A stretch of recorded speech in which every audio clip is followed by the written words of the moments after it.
Sayang boleh di luar. Mau dengan kipas, mau ada suara kipas nanti.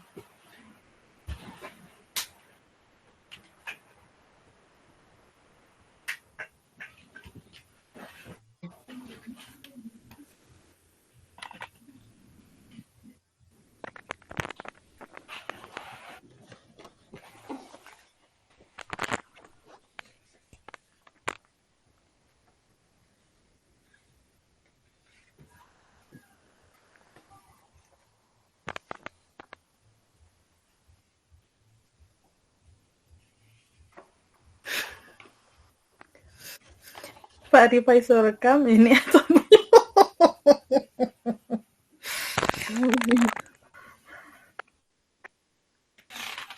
Jadi ini yang pertama, Pak Rifai dengan Ibu Dewinta tuh mau percakapan dulu. Iya, Kita dan Ibu. kita dan Ibu Dewinta. Iya, Pak Mar, Pak Rifai buka karena Pak Rifai observer tuh. Jadi dengan Pak Rifai dulu, baru dengan Pak Rifai baru dengan kita. Oke, semua rekan Bang.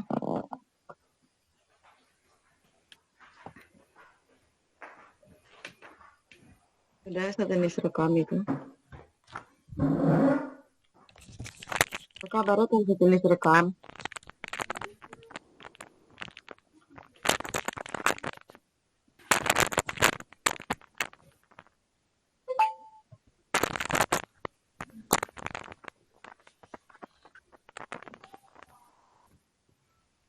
Sudah?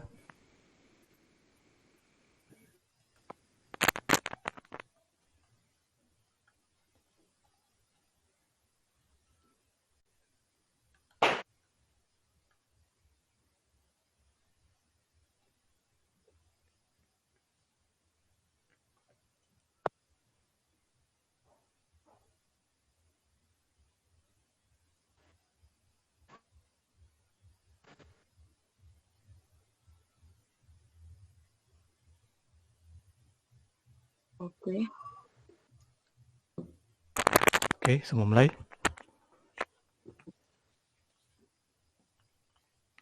Oke, Assalamualaikum warahmatullahi wabarakatuh. Waalaikumsalam warahmatullahi wabarakatuh. Selamat malam, teman-teman. Selamat malam, Bapak.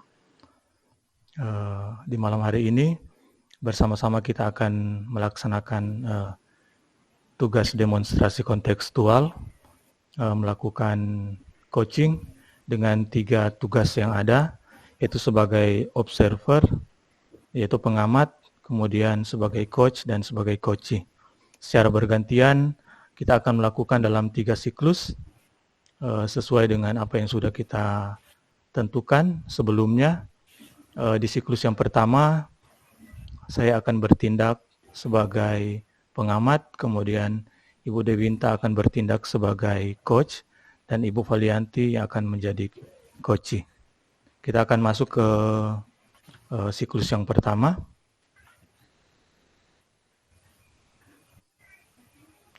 Ibu Dewinta, siap? Ya. Baik, kita mulai ya Ibu. Selamat malam Ibu Dewinta. Selamat malam, Pak Rifai. Bagaimana kabarnya Bu? Alhamdulillah, baik. Oke, tetap semangat ya Bu. Ya, tetap semangat. Oke, baik Ibu Dewinta. Saya di sini bertugas sebagai supervisor atau pengamat yang akan melihat proses coaching Ibu bersama dengan coachee sebentar. Baik, siap Pak. Sebelum Ibu Dewinta memulai proses coaching, saya di sini menyampaikan beberapa hal terkait rubrik penilaian dalam observasi saya yang akan saya lakukan. Rubrik penilaian ini akan menjadi acuan saya dalam menilai Ibu Dewinta sebentar. Ada beberapa hal yang akan saya nilai. Yang pertama, saya berharap dalam proses percakapan nanti, Ibu Dewinta sudah memahami prinsip dari coaching, yaitu kemitraan, kemudian proses kreatif, dan memaksimalkan potensi. Kemudian yang kedua, saya juga yakin bahwa Ibu Dewinta sudah memahami kompetensi inti coaching, yaitu kehadiran penuh atau presence, kemudian mendengarkan aktif dan mengajukan pertanyaan yang berbobot dengan teknik rasa. Kemudian yang ketiga, saya berharap dalam proses coaching nanti, Ibu dapat menerapkan alur tirta, mulai dari tujuan, kemudian identifikasi, kemudian rencana dan tanggung jawab. Itu rubrik penilaian yang akan menjadi acuan dalam penilaian proses coaching bersama dengan Ibu Dewinta. Bagaimana Ibu? Bisa dipahami? Ya, bisa Pak. Baik, selanjutnya ada beberapa pertanyaan yang ingin saya tanyakan kepada Ibu Dewinta berkaitan dengan kompetensi coaching. Yang pertama, kompetensi coaching yang mana yang ingin Ibu kembangkan? Di sini saya akan kembangkan 2 kompetensi coaching. Yang pertama, Bapak, mendengarkan aktif, kemudian juga mengajukan pertanyaan yang berbobot. Seperti itu, Bapak. Oke, jadi ada 2, seperti yang Ibu Dewinta katakan, yaitu mendengarkan aktif dan mengajukan pertanyaan yang berbobot. Oke, kemudian dari kompetensi yang Ibu sampaikan tadi, kira-kira kompetensi utama yang ingin Ibu kembangkan secara lebih spesifik itu kompetensi yang mana, Bu? Yang akan saya kembangkan secara spesifik yaitu mengajukan pertanyaan yang berbobot, Bapak. Oke, mengajukan pertanyaan berbobot. Selanjutnya, indikator ketercapaian atau indikator keberhasilan yang Ibu harapkan dari proses coaching yang akan dilaksanakan sebentar. Ya, mungkin saya akan menggunakan alur tirta. Ya, jadi menggunakan alur tirta yang sesuai dengan tahapan-tahapan yang ada, Ibu. Selanjutnya, hanya itu yang ingin saya ketahui dan saya tanyakan kepada Ibu Dewinta. Setelah ini, saya persilakan Ibu untuk dapat memulai kegiatan coaching bersama dengan coachi, dan saya berharap proses percakapan nanti dapat berjalan dengan lancar sesuai dengan indikator keberhasilan yang sudah Ibu tentukan tadi. Oke, siap Bapak. Oke, sudah siap ya Bu? Iya. Silakan dimulai proses coachingnya Bu.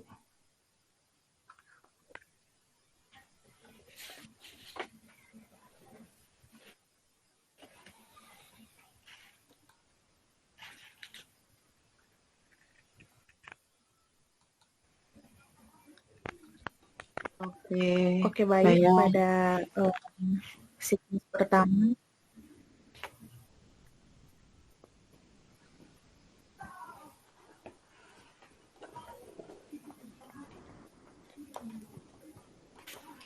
baik, pada siklus yang pertama saya akan melakukan peran sebagai coachi dan Ibu Dewinta sebagai coach.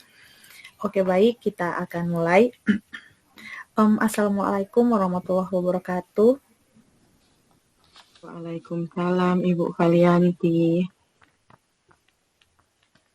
Iya, Bu Dewinta, bolehkah saya meminta waktu Ibu Dewinta sebentar?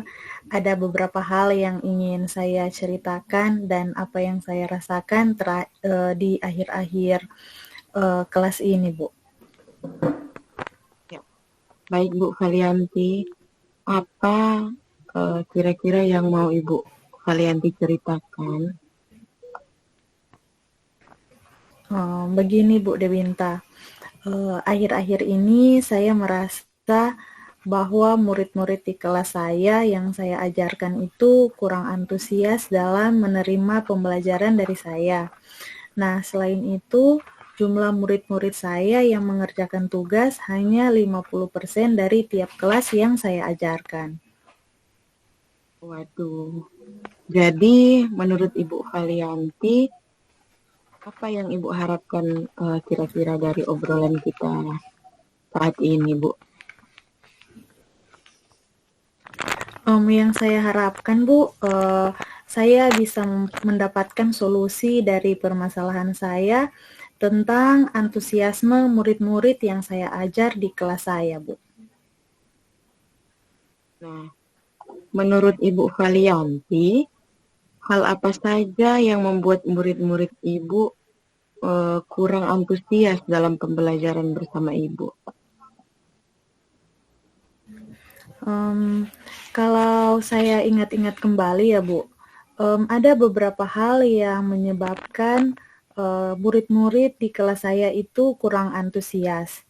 Nah, yang pertama, saya rasa pembelajaran yang saya terapkan itu sedikit membosankan atau terlalu monoton. Saya terlalu dominan berbicara dan bercerita di depan murid-murid saya. Yang kedua, saya memberikan kesempatan kepada murid saya untuk berpendapat atau aktif berbicara pada saat pembelajaran saya. Oh, begitu ya, Bu. Kira-kira apa saja yang dapat membuat murid Ibu antusias dalam pembelajaran? Mungkin Bu, ya, menurut saya murid-murid itu menginginkan pembelajaran yang asik, tidak hanya monoton dan tidak membosankan. Anak-anak sekarang mungkin lebih gemar dengan pembelajaran yang mungkin ada game dan sebagainya. Wah, benar sekali, Bu. Saya sependapat dengan Ibu. Lalu, menurut pendapat Ibu, apa saja yang bisa membuat murid-murid asik dan tidak bosan dalam pembelajaran Ibu? Menurut saya, Bu, pembelajaran itu harus berpusat pada murid. Nah, murid itu diminta aktif di dalam pembelajaran. Kemudian, adanya ice breaking atau games-games, pembelajaran itu bisa lebih menarik. Apabila pembelajaran kita lakukan dengan ice breaking, tentunya peserta didik itu lebih siap untuk menerima materi. Ketika saya masuk di kelas dan langsung mengajarkan materi, otomatis peserta didik yang ada di dalam kelas saya belum siap. Nah, ketika saya melakukan ice breaking, saya rasa anak-anak itu lebih termotivasi untuk belajar. Benar juga sih, Bu. Lalu, menurut Ibu, mengenai tugas yang diberikan kepada murid-murid, apakah penyebabnya sehingga murid tersebut kurang antusias dalam pengumpulan tugas? Kemungkinan karena tugas saya terlalu banyak mungkin ya, Bu. Tugas-tugas saya mungkin terlalu banyak berisi pertanyaan-pertanyaan tanpa saya memberikan sumber belajar yang beragam dan mengasyikan. Wah. Kalau boleh tahu, Bu, Ibu menggunakan sumber belajar apa di kelas, Bu? Saya hanya menggunakan sumber belajar atau buku siswa yang ada di perpustakaan, Ibu Dewinta. Nah, adakah sumber belajar lain selain buku teks, Ibu?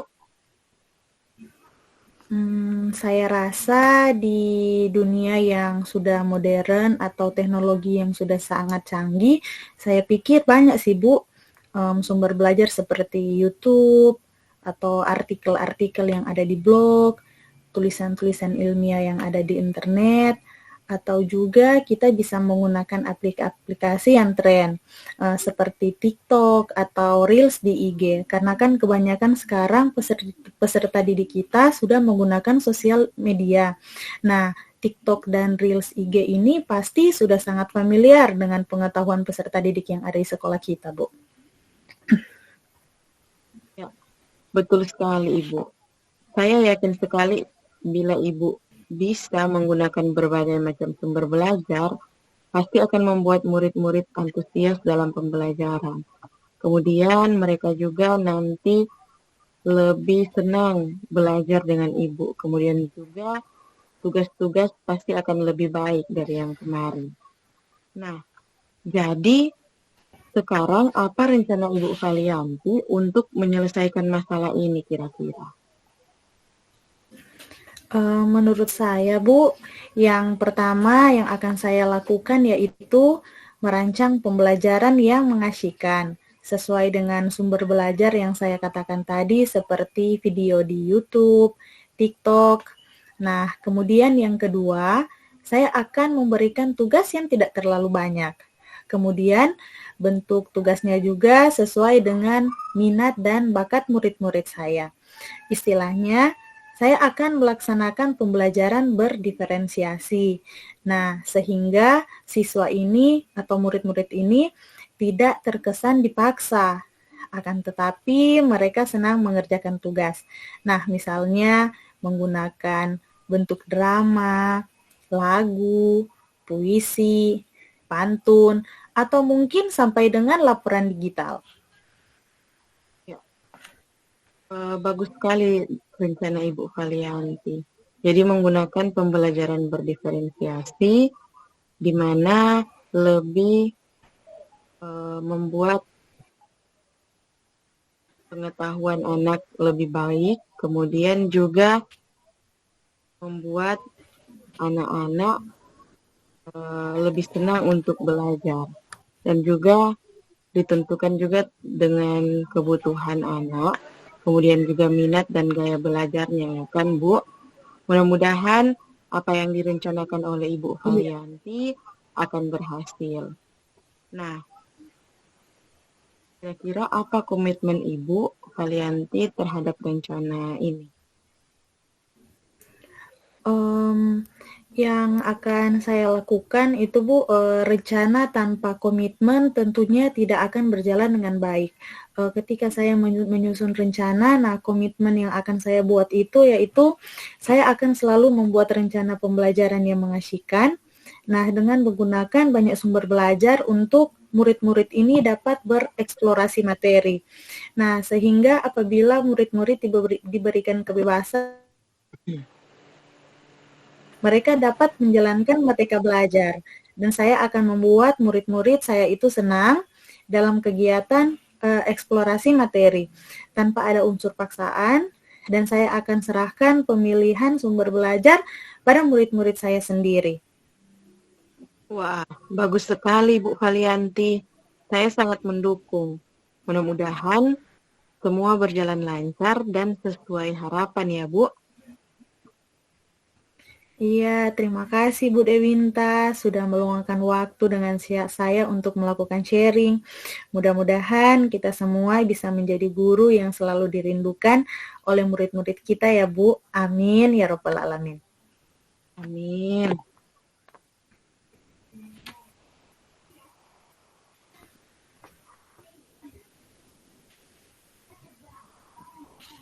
Demikian praktik coaching dari saya sebagai coach dan Ibu Valianti sebagai coachee. Dikembalikan kepada pengamat. Baik, terima kasih Ibu Dewinta dan Ibu Valianti.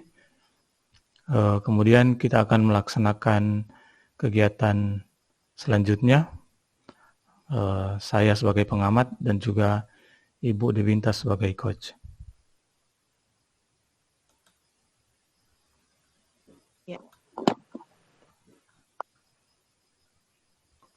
Oke, baik Ibu. Ibu sudah melaksanakan kegiatan coaching bersama dengan coach.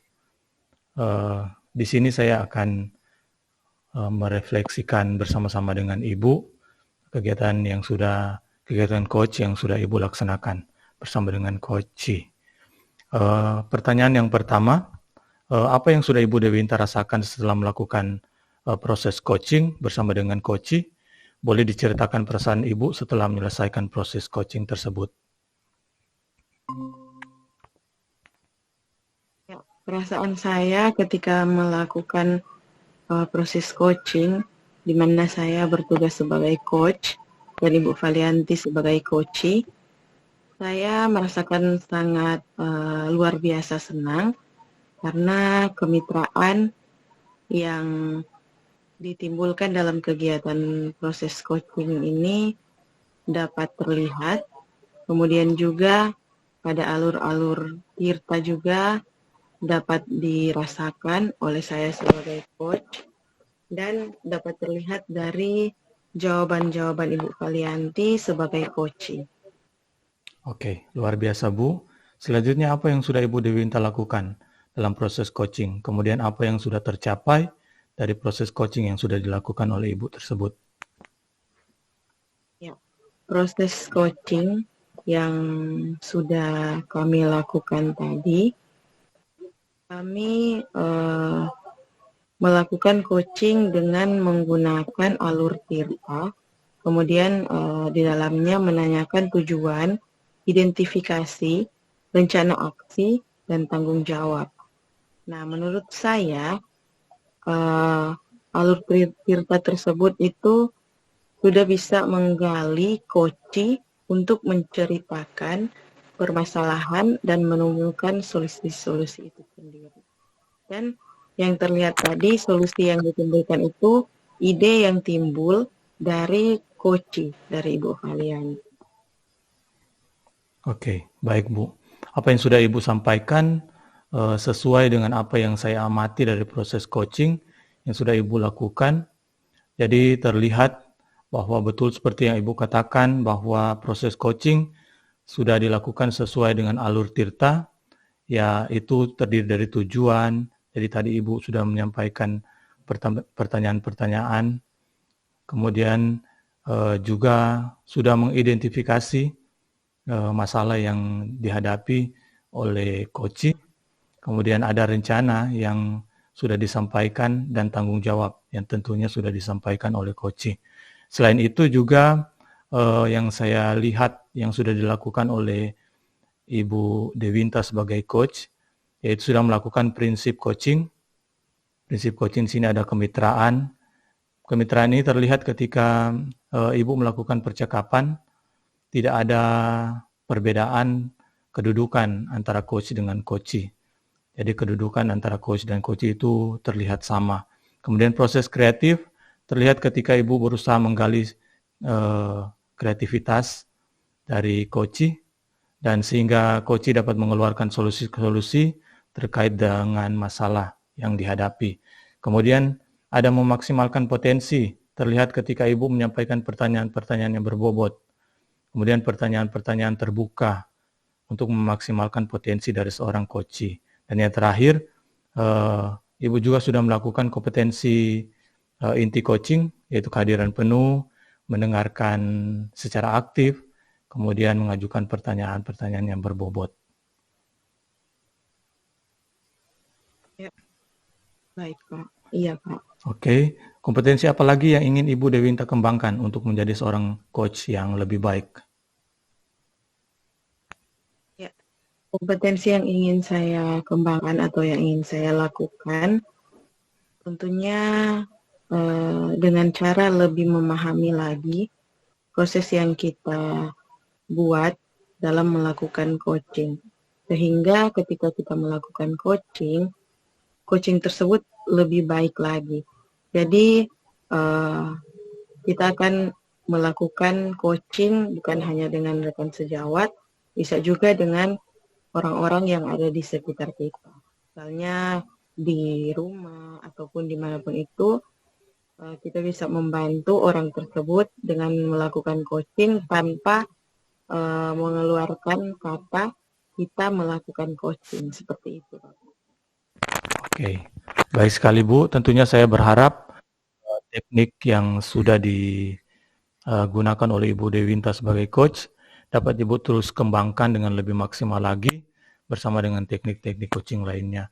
Kemudian selain itu, saya juga berharap semoga proses ini bisa menjadi awal yang baik agar kedepannya ketika memberikan coaching bagi siapa saja sesuai dengan yang Ibu sampaikan tadi, bisa sesuai dengan paradigma coaching, terutama dalam melakukan proses coaching, Ibu dapat tetap berpegang teguh pada alur tirta. Artinya alur tirta akan tetap dilaksanakan terus.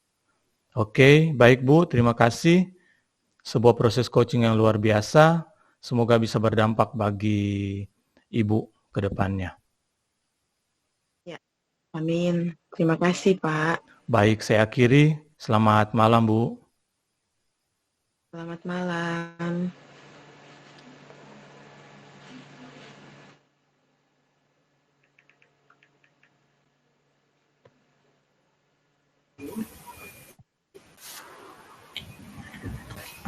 Oke, baik Bapak Ibu. Eh, Tadi untuk siklus yang pertama sudah selesai, di mana Bapak Rifai Mananggel menjadi observer, kemudian Ibu Dewinta Ali sebagai coach, dan saya sendiri sebagai coachee. Nah, pada kesempatan ini kita akan masuk kepada siklus yang kedua, di mana pembagian tugasnya saya, Valianti Abudi sebagai observer, kemudian coach Bapak Rifai Mananggel, dan coachee Ibu Dewinta Ali.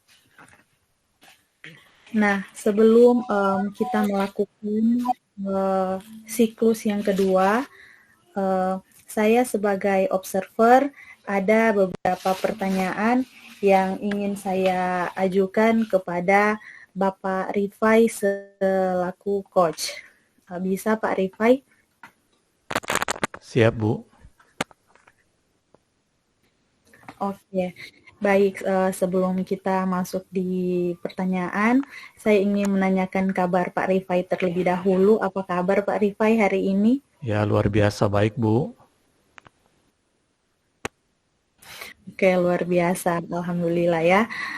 Baik Pak Rifai, sebelum kita memulai proses coaching kita pada hari ini, di sini saya berperan sebagai seorang observer atau pengamat. Nah, yang akan melihat proses coaching Bapak Rifai dan Ibu Dewinta nanti. Nah, sebelum Bapak memulai percakapan dengan Ibu Dewinta, di sini saya ada beberapa pertanyaan yang perlu atau diperhatikan pada saat melakukan coaching. Nah, nanti terkait dengan rubrik penilaian yang akan saya gunakan nanti, yang menjadi acuan saya dalam proses coaching kali ini yaitu yang pertama, apakah nanti pada saat melakukan coaching itu sudah sesuai dengan prinsip coaching di mana ada kemitraan, proses kreatif, dan materi. Kemudian yang kedua, apakah sudah memiliki kompetensi inti dari proses coaching yaitu presence atau kehadiran penuh dan mendengarkan aktif serta mengajukan pertanyaan berbobot dengan menggunakan teknik rasa. Kemudian yang ketiga, menetapkan alur tirta yaitu di mana ada tujuan, identifikasi, rencana aksi, dan tanggung jawab. Bagaimana Pak Rifai, apakah bisa dipahami mengenai rubrik terkait dengan proses coaching pada malam hari ini? Iya, siap, Bu. Bisa dipahami dengan baik.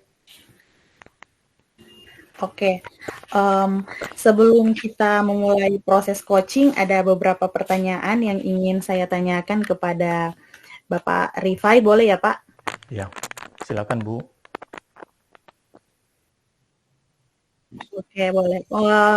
Untuk pertanyaan yang pertama, kompetensi coaching apa atau kompetensi coaching yang mana yang ingin Bapak Rifai kembangkan?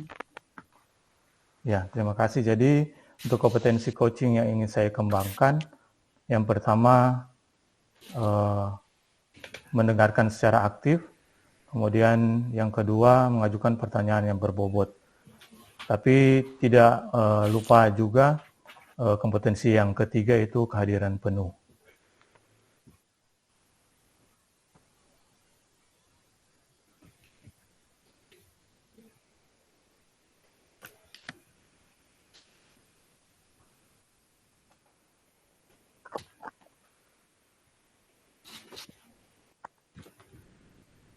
Oke, baik. Jadi ada 3 kompetensi coaching yang ingin Bapak Rifai kembangkan. Kemudian pertanyaan yang kedua, dari kompetensi yang Bapak sampaikan tadi, kompetensi utama yang ingin Bapak kembangkan secara spesifik itu kompetensi apa, Pak? Kompetensi yang ingin saya kembangkan secara lebih spesifik yaitu kompetensi mengajukan pertanyaan yang berbobot. Karena kompetensi ini menurut saya adalah hal yang sangat penting ketika bagaimana kita menggali solusi-solusi dari seorang coach itu dapat memberikan jalan keluar atas masalah yang sedang dihadapi oleh coach tersebut.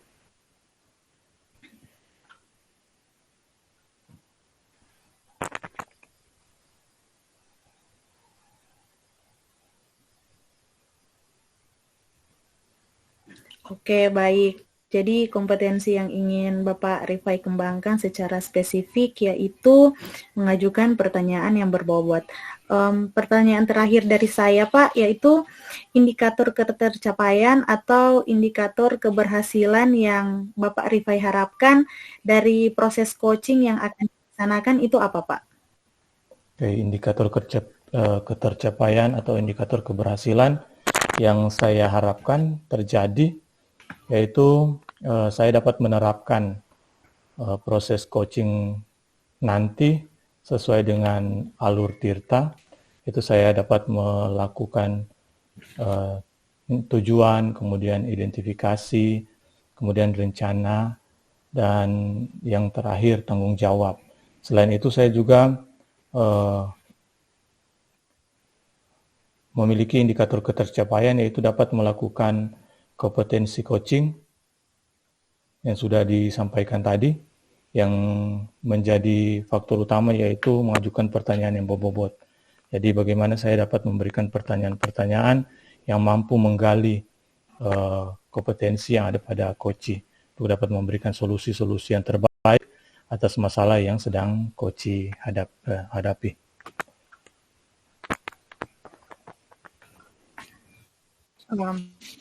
Baik Pak Rifai, demikian pertanyaan dari saya. Saya memberikan kesempatan kepada Pak Rifai dan Ibu Dewinta untuk melakukan sesi coaching untuk siklus yang kedua. Dipersilahkan.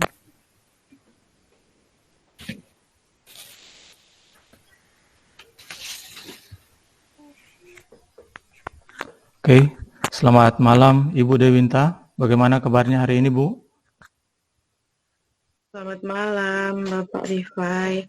Alhamdulillah, saya baik, Pak. Walaupun sedikit ada tantangan yang dihadapi dalam tugas dan tanggung jawab saya. Ya, syukurlah kalau kabarnya baik, Bu. Apakah Ibu tahu tujuan dari pertemuan kita hari ini? Iya, Pak. Kita akan melakukan kegiatan coaching. Oke, betul sekali, Bu.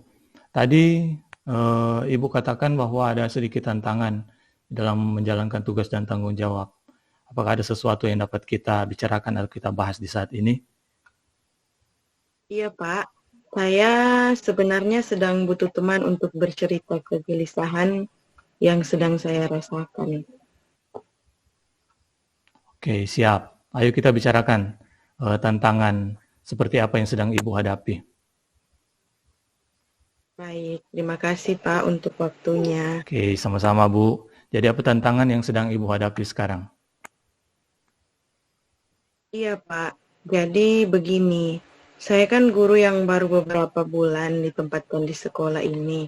Pada rapat pembagian tugas yang sudah kita laksanakan beberapa hari lalu, seperti yang Bapak juga ketahui di tahun ajaran ini, saya mendapat tugas tambahan menjadi wali kelas 8. Melihat pengalaman-pengalaman di sekolah saya sebelumnya, anak-anak di kelas 8 itu biasanya akan sulit diajak bekerja sama, apalagi dengan guru baru. Oh, seperti itu. Jadi tantangan Ibu adalah sedikit khawatir dengan tugas tambahan yang dipercayakan itu sebagai wali kelas. Seperti itu, Bu? Iya, Pak. Saya takut tidak mampu melaksanakan tugas saya dengan baik. Sehingga saya juga khawatir tidak mampu menghadapi beberapa anak yang ada di kelas tersebut. Selama beberapa bulan berada di sekolah ini, saya juga sudah mendengar dan melihat langsung ada beberapa murid yang sulit diatur di kelas tersebut. Oke, jadi ada dua hal ya yang menjadi pokok pembicaraan kita. Apa yang menjadi ukuran keberhasilan atau yang Ibu harapkan tercapai dari pembicaraan kita saat ini? Melalui diskusi bersama Bapak ini, saya berharap akan mendapat peneguhan yang dapat membuat saya betul-betul yakin dengan tugas tambahan yang diberikan, yaitu menjadi wali kelas. Kemudian saya juga mendapat kiat-kiat untuk menjadi wali kelas yang baik dalam menyelesaikan masalah ketika saya menjadi wali kelas nanti. Oke, baik Bu. Jadi hasil yang diharapkan dari diskusi kita kali ini yaitu agar Ibu mendapatkan penguatan untuk dapat melaksanakan tugas tambahan yang diberikan, yaitu sebagai wali kelas. Kemudian Ibu juga berharap mendapatkan kiat-kiat atau cara-cara menjadi wali kelas yang baik dalam menyelesaikan masalah-masalah dari anak-anak perwalian Ibu. Baik, sebelumnya saya ingin tahu, apa yang Ibu rasakan pertama kali mengetahui bahwa Ibu diberikan kepercayaan oleh Bapak Kepala Sekolah mengemban tugas tambahan sebagai wali kelas? Yang saya rasakan pertama kali adalah saya senang dan bangga mendapat kepercayaan tersebut. Namun saya berpikir kembali, apakah saya mampu mengemban tugas tersebut? Oke, jadi yang Ibu rasakan pertama kali adalah perasaan senang dan bangga. Baik, kemudian saya ingin mengetahui jika Ibu melihat potensi yang Ibu miliki sekarang, dari skala 1 sampai 10, di mana posisi Ibu dikatakan mampu untuk dapat mengembang tugas tambahan sebagai wali kelas tersebut. Ya, posisi saya sekarang kira-kira ada di skala 8, Pak. Oke, di skala 8 itu tentunya sudah sangat baik untuk dapat mengemban tugas dari Bapak Kepala Sekolah menjadi wali kelas. Selanjutnya, kekuatan apa yang Ibu miliki dalam menjalankan tugas dan tanggung jawab sebagai wali kelas? Jadi saya sebenarnya pernah menjadi wali kelas di sekolah saya sebelumnya. Hal tersebut mungkin menjadi kekuatan saya untuk mengemban tugas sebagai wali kelas di sekolah ini. Seperti itu, Bapak. Ya, bagus sekali kalau sebelumnya ternyata Ibu sudah pernah menjadi wali kelas. Menurut saya hal yang wajar ketika berada di lingkungan atau situasi yang baru dan merasa khawatir seperti yang Ibu rasakan. Selanjutnya berkaitan dengan ada beberapa murid di kelas tersebut yang Ibu katakan sulit diatur, kira-kira apa penyebab anak-anak tersebut menjadi seperti itu? Ya, menurut saya anak-anak tersebut berusaha memenuhi kebutuhan belajar atau kebutuhan dasar sebagai manusia, misalnya kebutuhan untuk diterima, kebutuhan pengakuan atas kemampuan. Oke. Selain itu kira-kira apa lagi Bu yang menjadi penyebab mereka menjadi kurang bersemangat atau kurang bisa diatur dalam di sekolah? Mungkin juga Bapak karena kebutuhan belajar anak-anak tersebut yang tidak terpenuhi. Iya, mungkin beberapa penyebab anak-anak tersebut menjadi terkesan nakal atau sulit diatur karena ada beberapa kebutuhan yang tidak terpenuhi, yaitu kebutuhan dasar manusia ataupun kebutuhan belajar mereka di kelas. Menurut Ibu, anak-anak yang baik itu adalah anak-anak yang seperti apa, Bu? Menurut saya, anak-anak yang baik adalah anak-anak yang bisa diajak kerjasama kapanpun, dimanapun, seperti itu, Pak. Iya, Bu. Menurut Ibu kira-kira apa saja hal yang dapat membuat anak-anak tersebut dapat menjadi sesuai dengan harapan Ibu menjadi anak-anak yang baik? Hal-hal yang dapat membuat anak-anak menjadi lebih baik adalah dengan memenuhi setiap kebutuhan dari masing-masing anak-anak. Ketika kebutuhan mereka terpenuhi, tentu saja mereka akan bersikap lebih baik dari sebelumnya. Mungkin seperti itu, Bapak. Ya, saya sangat setuju sekali dengan apa yang Ibu katakan. Terus apa rencana yang akan Ibu lakukan untuk menjadi wali kelas yang baik dalam memenuhi kebutuhan murid sehingga setiap anak akan merasa diperhatikan oleh Ibu? Ya, untuk menjadi wali kelas yang baik, ada beberapa rencana yang akan saya lakukan, yaitu saya akan lebih mencari informasi tentang tugas dan tanggung jawab dari seorang wali kelas. Saya juga akan mencari informasi tersebut dari beberapa sumber, baik secara online maupun berdiskusi langsung dengan rekan sejawat yang telah berhasil menjadi wali kelas di tahun ajaran sebelumnya. Selanjutnya, saya juga akan melakukan pendekatan dengan anak-anak untuk lebih memahami karakteristik latar belakang dari setiap anak. Oke, bagus sekali Ibu. Terus apa strategi yang akan Ibu lakukan untuk menjadi wali kelas yang mampu menuntun anak-anak menjadi pribadi yang lebih baik dari sebelumnya?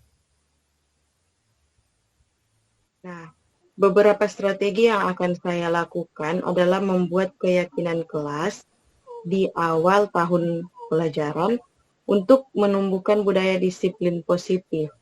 Kemudian melaksanakan segitiga restitusi kepada murid-murid yang melakukan masalah untuk mengetahui akar penyebab masalah dan mengkomunikasikan hasilnya kepada orang tua dan guru-guru yang mengajar di kelas perwalian saya.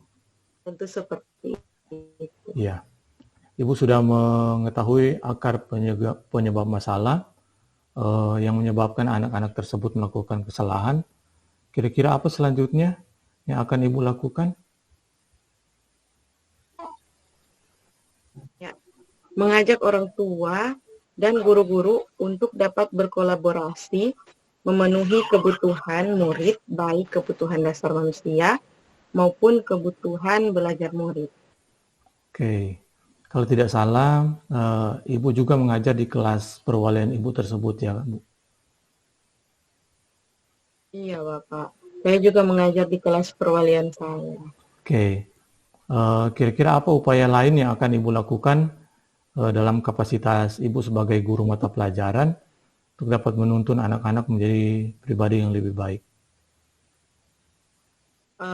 Tentu saja saya akan mengoptimalkan pembelajaran yang berpihak pada murid, yaitu pembelajaran berdiferensiasi untuk memenuhi kebutuhan belajar murid, seperti kesiapan belajar, minat belajar, dan juga profil belajar. Ya, itu memang sangat baik jika bisa diterapkan oleh Ibu dalam pembelajaran di kelas. Selain itu, apalagi yang bisa dilakukan Ibu dalam mengubah karakter menjadi lebih baik, karakter anak-anak menjadi lebih baik? Mungkin Bapak, saya juga akan mengoptimalkan pembelajaran sosial dan emosional untuk mengembangkan kompetensi sosial dan emosional dari anak tersebut. Oke, Bu. Selanjutnya bagaimana cara Ibu untuk dapat menerapkan pembelajaran berdiferensiasi serta pembelajaran sosial dan emosional dalam pembelajaran Ibu di kelas? Pembelajaran berdiferensiasi dan pembelajaran sosial dan emosional akan saya implementasikan dalam setiap tahapan pembelajaran di kelas saya, mulai dari awal sampai dengan akhir pembelajaran. Oke, bagus sekali rencana Ibu tersebut. Dan saya sangat setuju dengan hal tersebut. Jadi, seperti yang sudah Ibu sampaikan tadi, ada beberapa rencana-rencana yang akan Ibu laksanakan, baik ketika Ibu melaksanakan tugas sebagai wali kelas, kemudian ketika Ibu melaksanakan tugas sebagai guru mata pelajaran di kelas. Rencana yang luar biasa. Setelah melakukan rencana tersebut, menurut Ibu, apa kira-kira ukuran keberhasilan dari kegiatan tersebut? Menurut saya, Bapak, ukuran keberhasilan yang saya harapkan adalah saya dapat menjadi wali kelas yang mampu memahami karakteristik, latar belakang, serta kebutuhan setiap murid perwalian saya, kemudian mampu menuntun setiap kodrat yang ada pada anak-anak perwalian, sehingga mereka dapat mencapai keselamatan dan kebahagiaan yang setinggi-tingginya sesuai dengan filosofi pendidikan Ki Hajar Dewantara. Oke. Kemudian siapa yang Ibu harapkan dapat membantu Ibu dalam menerapkan rencana-rencana Ibu tersebut? Tentunya yang saya harapkan yang dapat membantu saya dalam penerapan rencana saya itu adalah kepala sekolah, kemudian rekan sejawat, kemudian orang tua murid, dan juga murid-murid itu sendiri tentunya. Oke. Baik, Bu. Selanjutnya apa komitmen Ibu terhadap rencana Ibu tersebut?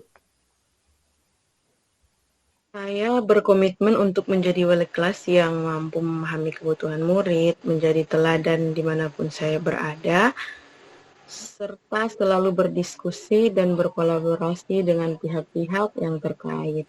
Seperti itu, Pak. Oke, baik. Saya sangat mendukung rencana yang akan Ibu lakukan dan saya sangat yakin bahwa Ibu pasti mampu melakukan semua rencana Ibu tersebut. Semoga rencana tersebut dapat berjalan dengan baik, semuanya diberikan kelancaran, dan mendapatkan hasil sesuai dengan yang Ibu harapkan. Amin. Terima kasih, Pak, untuk motivasi yang diberikan. Saya tentunya senang sekali dapat berdiskusi dengan Bapak, karena saya mendapat pencerahan dan peneguhan terkait tugas tambahan saya sebagai wali kelas. Baik, terima kasih kembali Ibu. Saya juga sangat senang dan dapat berdiskusi bersama dengan Ibu hari ini. Jangan sungkan-sungkan, jika diperlukan kita bisa berdiskusi kembali di lain waktu. Siap, Pak. Sekali lagi terima kasih ya, Pak. Saya izin pamit dulu. Selamat malam, Pak. Oke, selamat malam Ibu.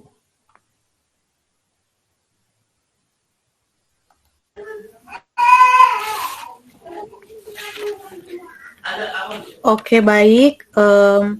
Praktek coaching yang luar biasa dari Bapak Rifai dan Ibu Dewinta. Baik, Bapak Rifai, saya bisa meminta waktu sebentar.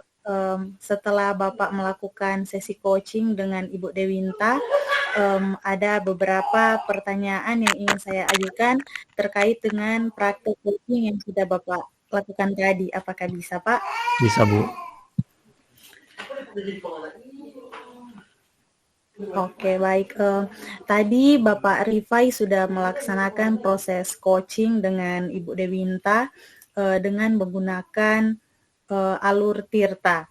Nah, untuk pertanyaan yang pertama, Pak, yang ingin saya tanyakan kepada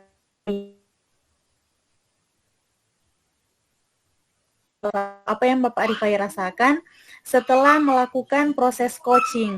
Nah, boleh Bapak ceritakan kepada saya bagaimana perasaan Bapak setelah setelah menyelesaikan proses coaching tersebut.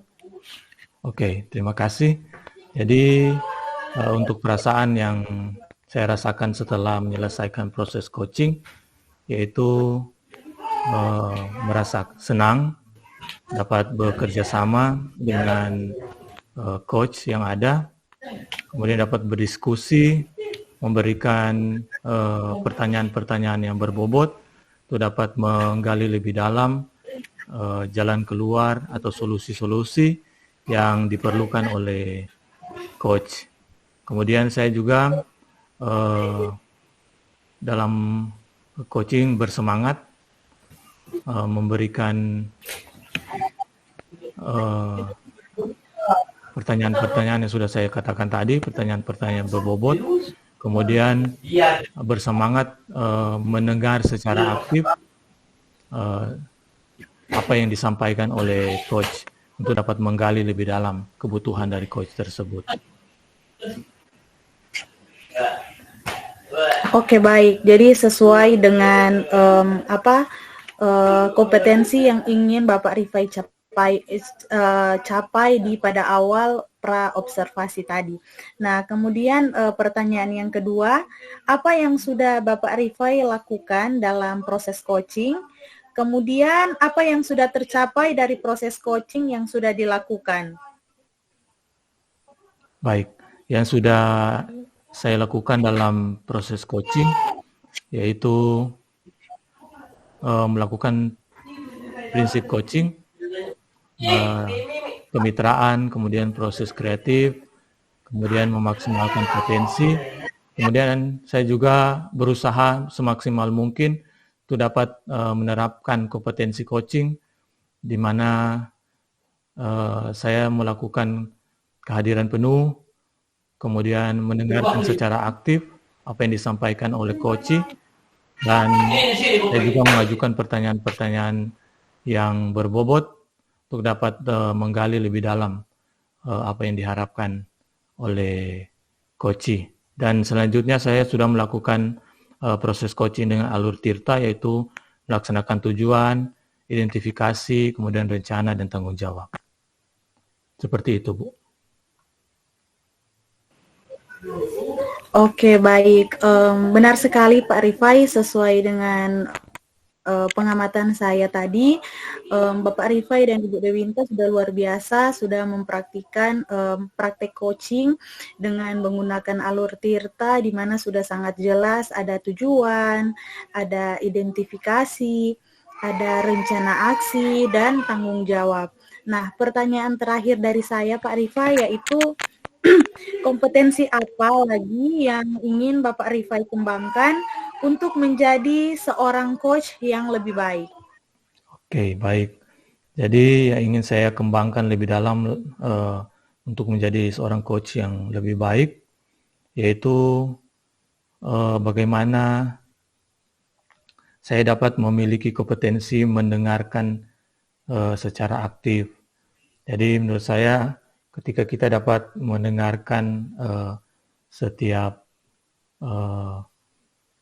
masalah-masalah yang disampaikan oleh coach, kemudian selanjutnya kita dapat menganalisis apa yang menjadi kebutuhan dari coach tersebut. Jadi yang saya akan kembangkan itu mendengarkan secara aktif.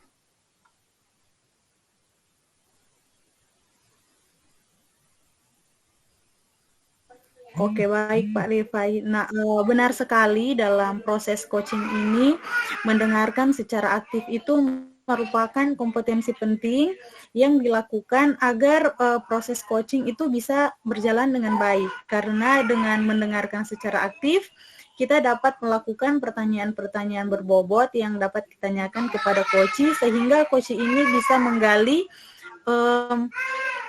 mencari solusi terkait dengan permasalahan yang ditemui pada saat di kelas. Nah, saya rasa sekian Pak dari saya terkait dengan pasca observasi tadi. Saya harap kita semua bisa mempraktekkan praktek coaching ini di sekolah. Terima kasih, selamat malam. Oke, terima kasih Bu, selamat malam.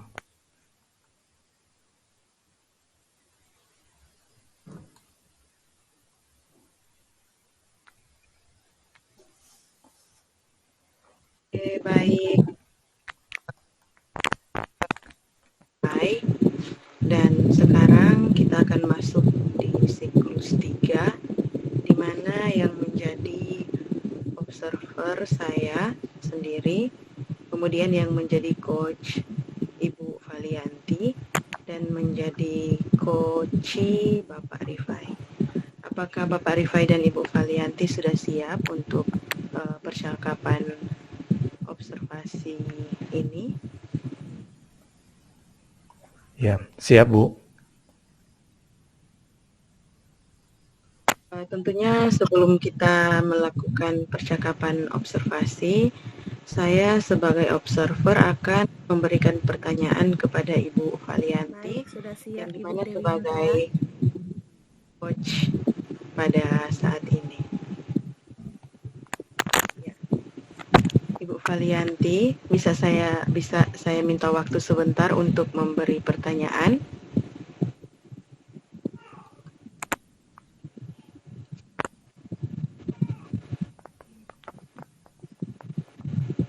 Iya, bisa Bu. Assalamualaikum Ibu Valianti. Waalaikumsalam Ibu Dewinta. Ya. Bagaimana kabar hari ini, Bu? Alhamdulillah luar biasa baik Ibu Dewinta. Ya. Alhamdulillah kalau seperti itu.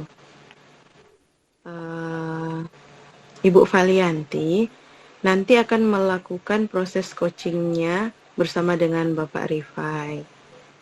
Nah, sebelum melakukan proses coaching, ada sedikit yang akan saya bicarakan dulu. Bolehkah, Ibu?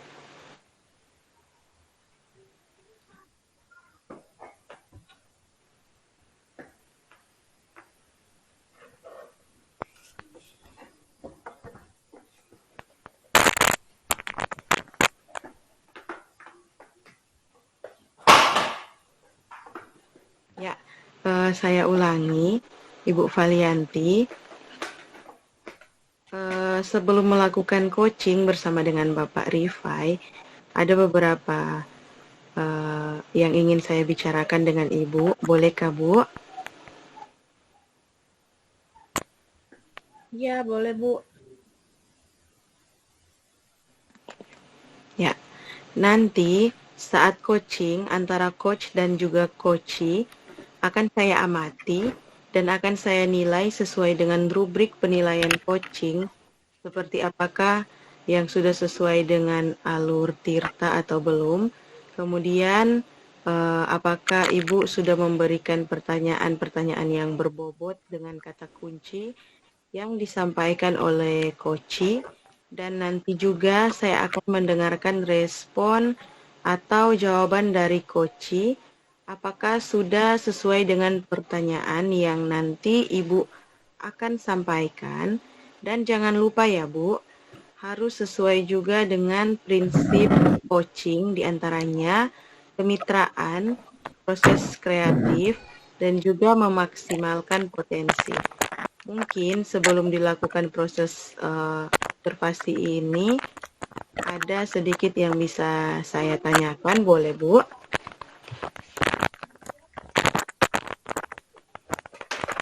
Iya, boleh sekali Bu Dewinta. Yang pertama, kompetensi apa yang ingin Ibu kembangkan dalam proses coaching saat ini?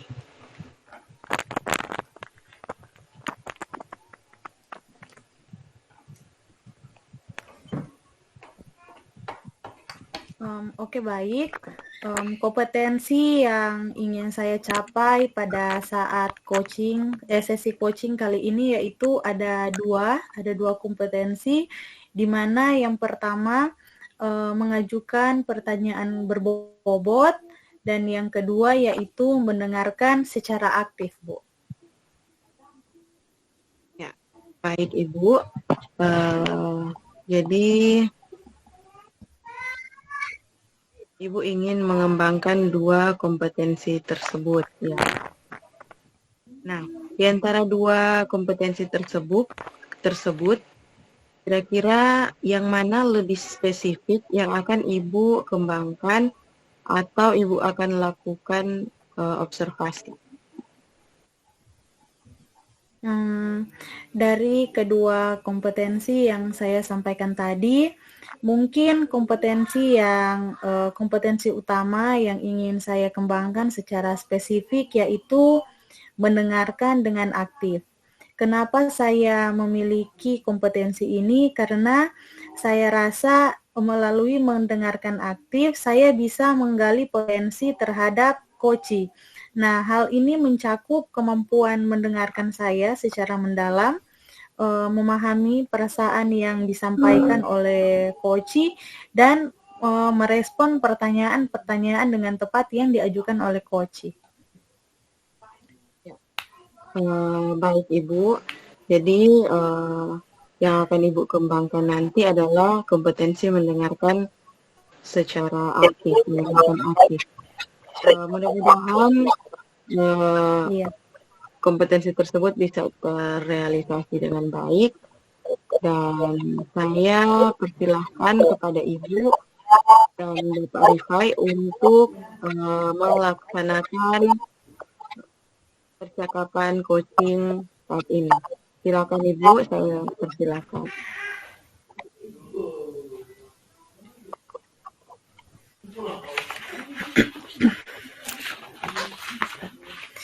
Oke, baik. Sesi coaching di siklus yang ketiga, saya sebagai coach dan Pak Rifai sebagai coachee akan segera dimulai. Bagaimana Pak Rifai, apakah sudah siap? Siap, Bu.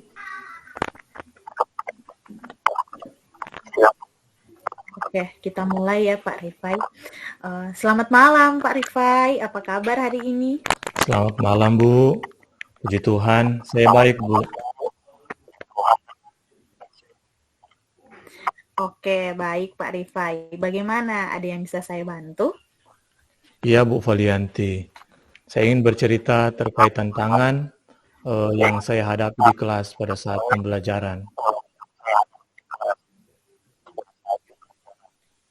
Baik, bisa Pak Rifai ceritakan lebih detail tantangan seperti apa yang Bapak Rifai hadapi? Ya, jadi begini Bu, saat saya agak khawatir dengan salah satu murid saya pada saat mengajar di kelas saya kemudian memperhatikan ada salah satu murid yang sangat lambat dalam memahami materi yang sedang dipelajari.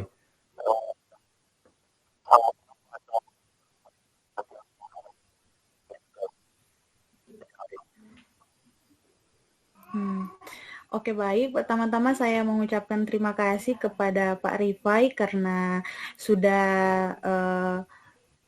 mempercayai saya atau sudah bercerita dengan saya mendiskusikan terkait tantangan yang Bapak Rifai hadapi di kelas. Nah, saya mengerti ini masalah cukup sering dihadapi oleh para guru di sekolah. Nah, sebelum kita berbicara lebih lanjut, kira-kira apa yang diharapkan dari pembicaraan kita pada malam hari ini, Pak Rifai? Iya Bu, saya ingin mencari cara yang efektif untuk dapat membantu salah satu murid saya tersebut yang mengalami kesulitan dalam mengikuti pembelajaran saya di kelas. Oke, baik. Jadi tujuan kita pada saat ini, pada pembicaraan kali ini yaitu menemukan strategi yang tepat untuk membantu salah satu murid Pak Rifai untuk belajar lebih efektif. Nah, sekarang Pak Rifai, bisakah Bapak Rifai menceritakan lebih detail tentang kesulitan yang dialami oleh siswa tersebut? Oke, ya baik Bu. Siswa tersebut sering ketinggalan pembelajaran dan terlihat bingung saat menjelaskan materi, saat saya menjelaskan materi. Dia juga membutuhkan waktu lebih lama untuk dapat menyelesaikan tugas dibandingkan dengan teman-temannya yang lain. Oke baik. Apakah Bapak Rifai sudah mengalami permasalahan seperti ini sebelumnya?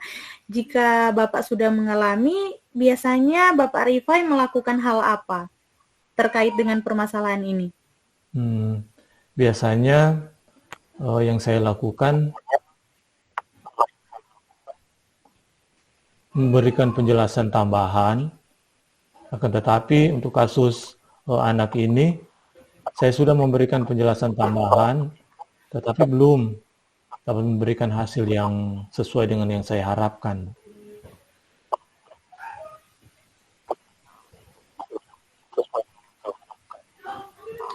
Oh, begitu. Jadi Bapak Rifai sudah memberikan penjelasan tambahan, akan tetapi murid tersebut ini masih belum paham. Iya, begitu ya.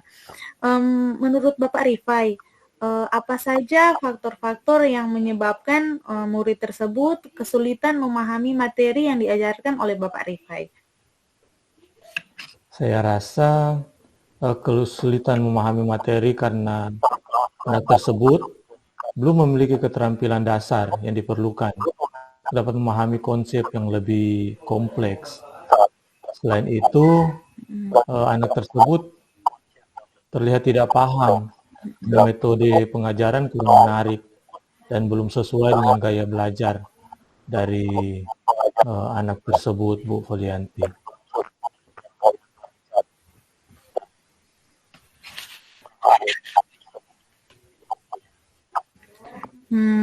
Bisa jadi Pak Rifai, keterampilan prasyarat yang kurang, metode pengajaran yang kurang baik, atau gaya belajar yang tidak sesuai, itu menyebabkan siswa tersebut kesulitan untuk memahami materi. Nah, menurut Bapak Rifai, kira-kira apa yang bisa dilakukan Bapak Rifai untuk membantu siswa tersebut? Sehingga siswa tersebut ini bisa lebih efektif dalam memahami materi yang diajarkan oleh Bapak Rifai. Oke, karena anak tersebut memiliki keterampilan prasyarat yang kurang, saya akan berikan penjelasan materi yang secara lebih jelas, kemudian secara lebih terstruktur dengan step by step sesuai dengan tahapan yang ada. Saya akan mencoba memastikan murid tersebut memahami konsep dasar sebelum melanjutkan ke konsep yang lebih kompleks.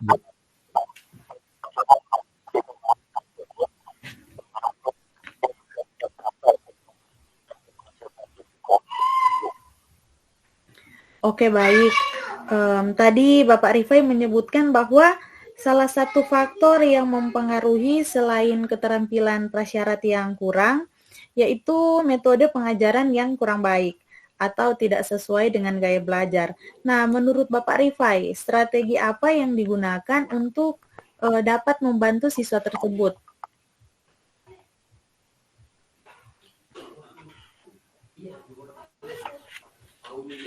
Iya, jadi setiap murid memiliki gaya belajar yang berbeda-beda.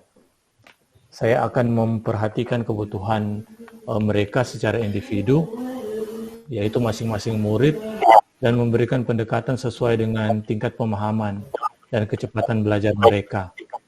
Beberapa mungkin lebih efektif belajar dengan mendengarkan penjelasan, sementara yang lain mungkin akan lebih memahami dengan melihat contoh konkret atau dengan mengalami langsung apa yang sedang mereka pelajari.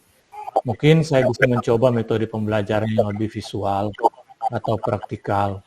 Saya juga dapat menggunakan media pembelajaran yang lebih bervariasi seperti video, diskusi kelompok, atau permainan edukatif. Mungkin itu, Bu. Oke, baik. Ide yang sangat bagus, Pak Rifai. Penyesuaian metode pengajaran disesuaikan dengan kebutuhan belajar murid, menurut saya benar dapat diterapkan untuk membantu murid memahami materi yang diajarkan di kelas secara lebih baik.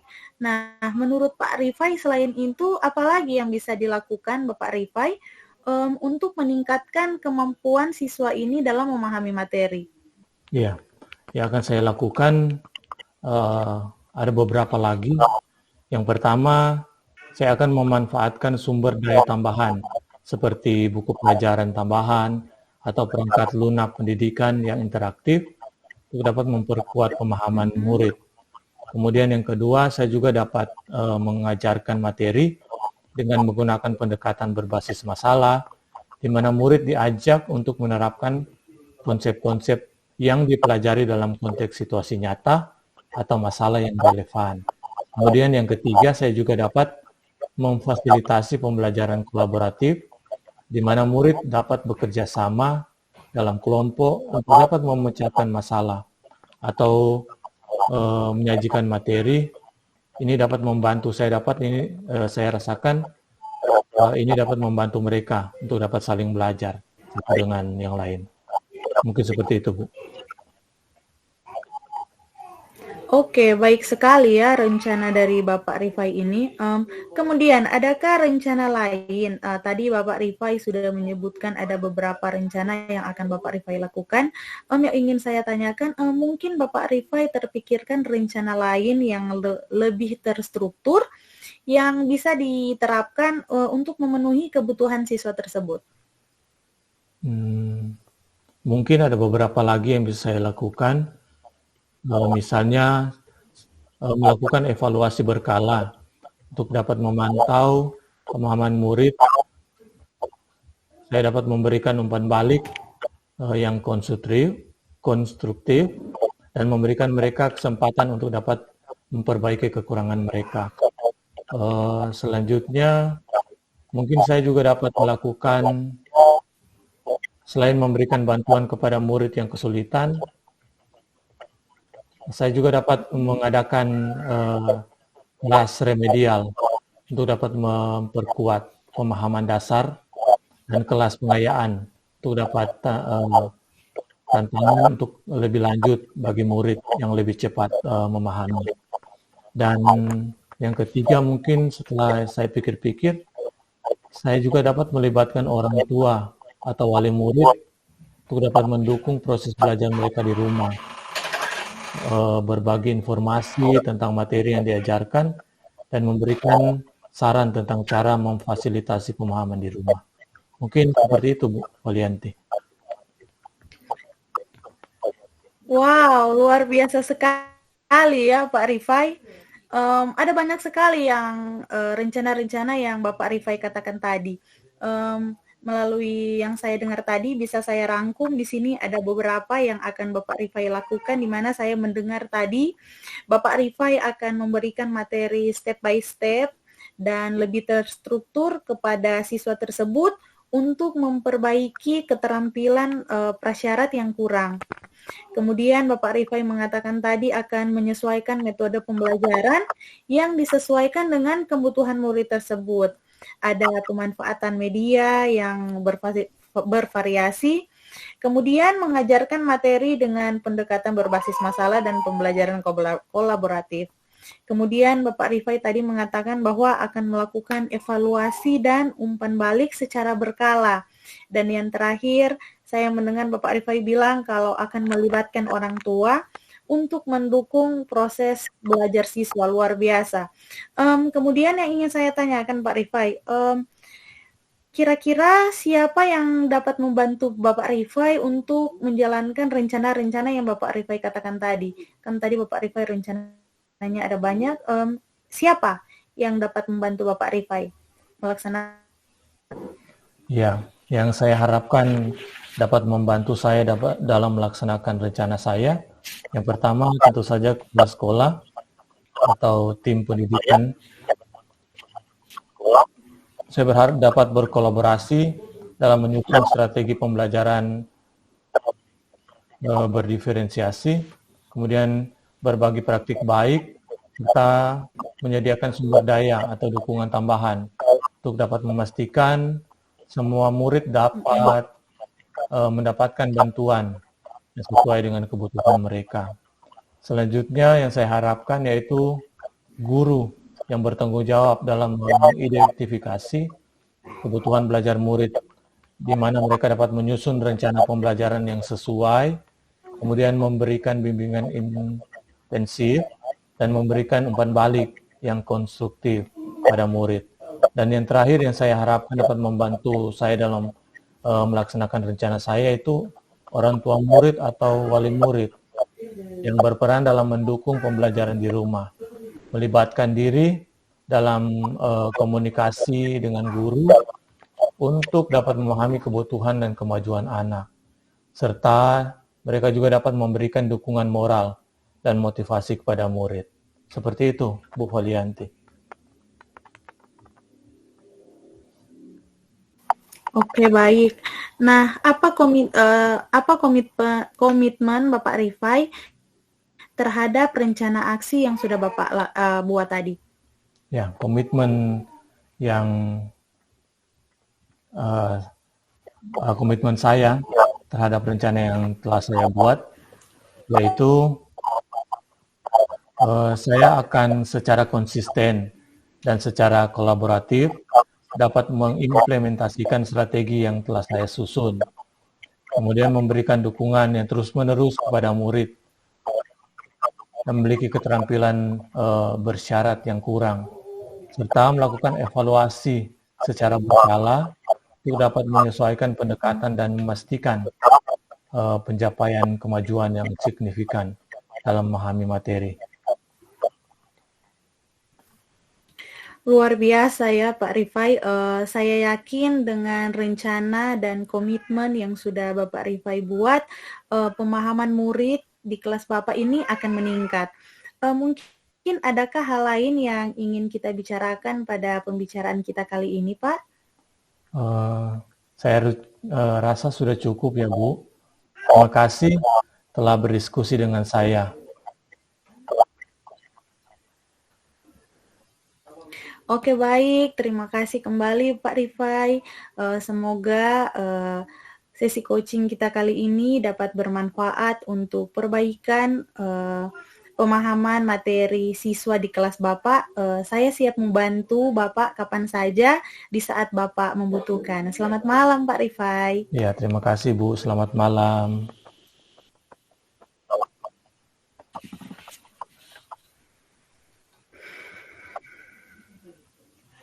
uh, yang luar biasa yang terjadi tadi, dan nanti di mana Ibu Valianti menjadi coach, kemudian saya menjadi. Nah, saat ini saya meminta waktu sebentar untuk coach Valianti bisa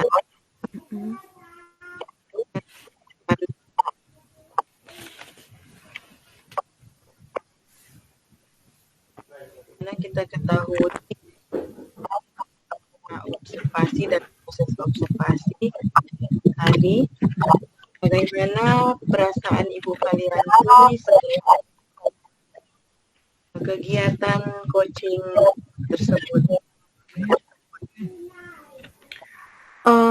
Perasaan yang saya rasakan setelah menyelesaikan proses coaching tadi, yaitu saya mendapatkan pengalaman berharga, di mana pada saat melakukan coaching itu bisa memberikan wawasan tentang bagaimana struktur dan pendekatan dalam melakukan sesi coaching, dan ini dapat mempengaruhi hasil efektivitas dari coaching itu sendiri.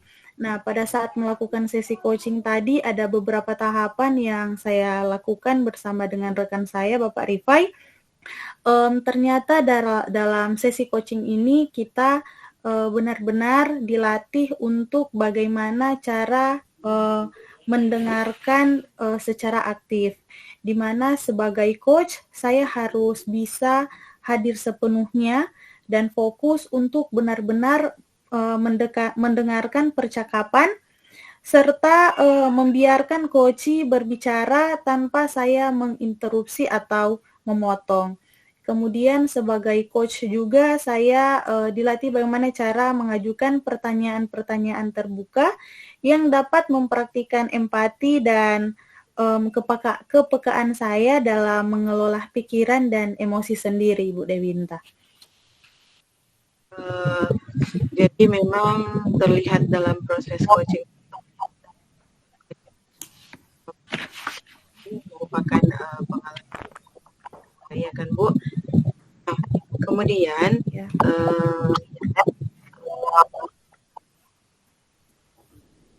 Apa indikator ketercapaian yang diinginkan?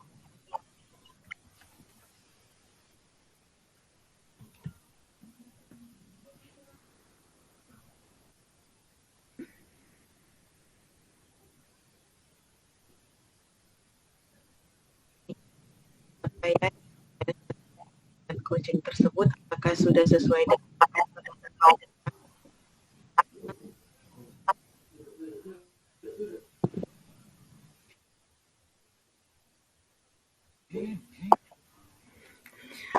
saya kendala dengan jaringan, bisa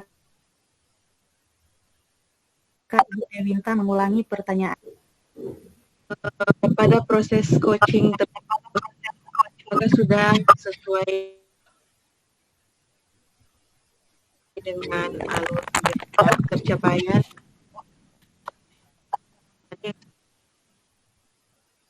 Saya lihat memang sudah sesuai dengan atau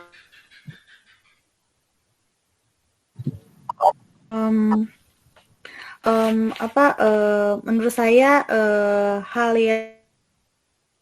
yang sudah tercapai tadi yang sudah dilakukan, yaitu saya sudah coaching dengan menggunakan alur Tirta, di mana ada penetapan tujuan yang jelas sebagai coach dan coachee dalam menentukan tujuan yang spesifik dan jelas di awal percakapan. Nah, selain itu tadi juga sebagai coach saya sudah mengajukan pertanyaan-pertanyaan yang mendalam untuk memahami situasi yang dihadapi oleh si coachee. Selanjutnya tadi saya sebagai coach dan Pak Rifai sebagai coachee, kami bersama-sama mengembangkan ide untuk mengatasi masalah keterlambatan pemahaman murid yang dihadapi oleh si coachee di dalam kelas. Dan yang terakhir tadi saya dan Lucy bagaimana dalam menghasilkan rencana aksi yang realistis dan terstruktur. Sangat baik, sangat luar biasa baik. Saya observe Ibu Valianti. Untuk pertanyaan selanjutnya, komponen ingin Ibu kamu kembangkan berdasarkan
semoga bermanfaat bagi kita, dan saya tutup, dan wassalamualaikum warahmatullahi wabarakatuh.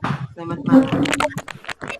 Waalaikumsalam warahmatullahi wabarakatuh. Selamat malam.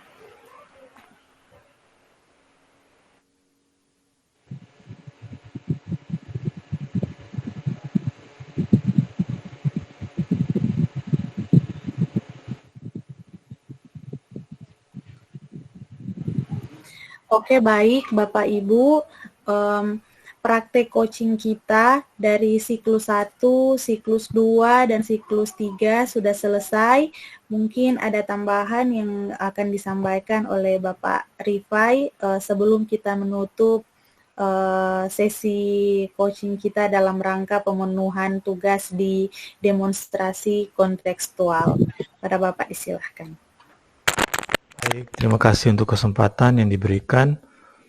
Jadi bersyukur karena kita sudah melaksanakan kegiatan sudah dalam pemenuhan tugas demonstrasi kontekstual. Terima kasih kepada Ibu Dewinta dan juga Ibu Valianti yang sudah luar biasa dalam melaksanakan 3 siklus, bersama-sama berperan menjadi 3 bagian, yaitu menjadi pengamat, kemudian menjadi coach, dan menjadi coachee. Jadi apa yang sudah